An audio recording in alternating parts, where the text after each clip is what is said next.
Sometimes nagde-day off ako. Eh, anong ginagawa mo? Sailing. I like the river. Ikaw, gusto mo mag-sail? Hindi ko pa nagagawa yon, kaya kapag nakapag-sail na ako, ikukwento ko sa'yo. Try it now. Puntahan na lang natin yung boat ko. Hindi pwede. Marami pa akong kailangan lakarin ngayong araw na to. Patingin nga ako niyan. Ano ba yung mga kailangan mong lakarin? Oh, okay. Ito? Come on. Wala namang urgent sa mga papeles na yan. Pero inutos nila sa akin to ngayon, kaya kailangan ko itong tapusin ngayong araw na to mismo. You tell me, sinong boss dito? Anong excuse ang sasabihin ko sa kanila bukas? Makakaisip din tayo on the way. Let's go. Punta muna ako sa powder room. Okay, and I'll get the bill. Excuse. Waiter.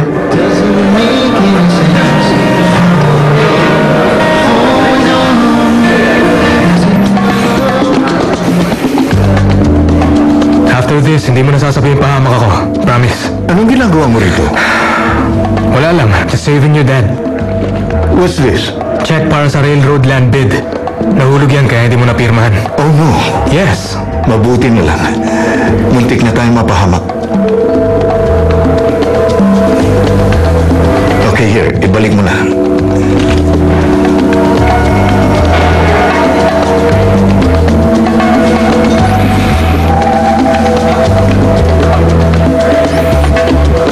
Hindi ba tapos na ang meeting niyo? May kasama ka?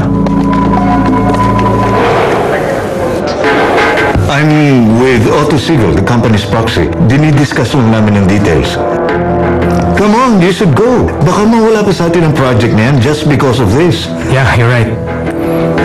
And you're welcome.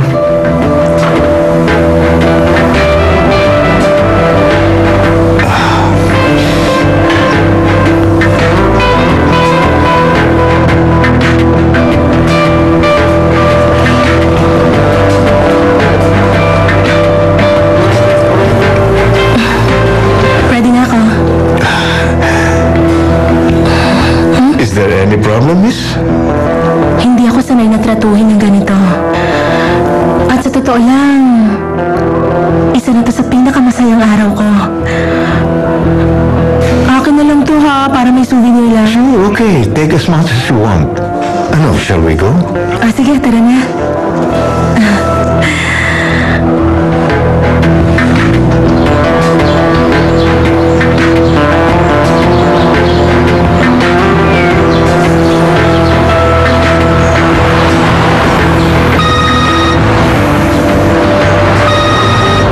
Lino, balita.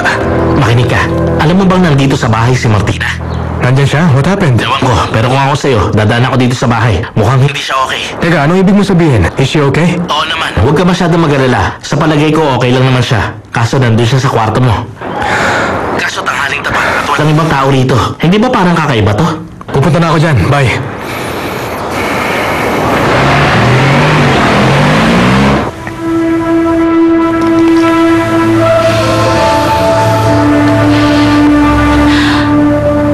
Hindi mo pwedeng pagsamahin ng tubig at langis. Hindi yon mapagsasama. Si Uribe at si Renata, hindi sila maaaring magsama. Hindi kahit kailan. Ay, Panginoon, bakit naman hindi ko mapababa ang blood sugar ko ngayon? Tulungan mo ako, mahal na Birhen. Matagal ko na po dapat ginawa ito sa kanila. Kina Uribe at Maria. Pero tapos na yon, tama. Isa pa nga. Ang tubig at langis ay di magsasama. Sina Uribe at Renata hindi magsasama. Tulad nina Uribe at Maria hindi magsasama. Sina Uribe at Renata parang tubig at langis. Hindi magsasama sina Uribe at Renata. Maawa ka, mahal na Mirin. Huwag na huwag mo sila pagsasamahin. Hindi pwede magsama sina Uribe at Renata. Huwag na huwag mo silang pagsasamahin. Hindi pwede magsama sina Uribe at Renata.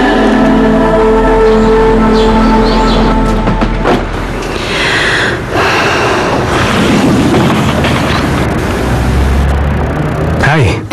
Baby. Hi. Kumusta? Bakit nandito ka? Nagulat ako. Alam ko, hindi na kasi tayo nakapag-usap ng maayos sa ospital. Yes. Sorry. Yes, at kailangan nating mag-usap. I know.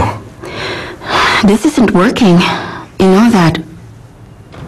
It's okay, Martina. You know, nagkataon lang na nangyayari to, so don't worry. Believe me, magiging okay tayo. Simula pa noon, lagi naman tayo nag-enjoy together, hindi ba? No. No. Actually, hindi na ako masaya. Malayo na to sa happiness na nararamdaman ko noon. Ang sakit pala pag sa'yo na nanggagaling.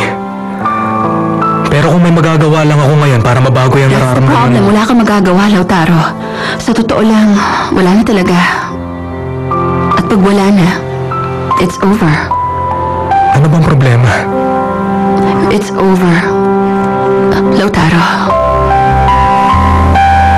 Well, this is it. Ano, sakay na tayo?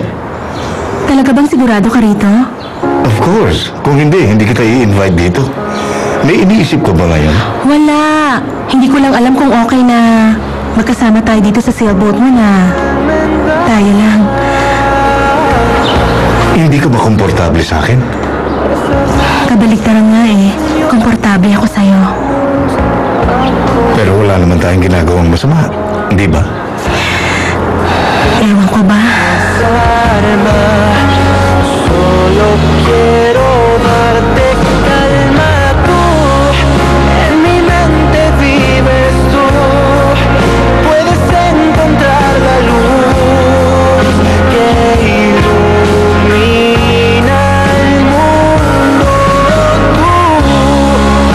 Dr. Francesca Fusco.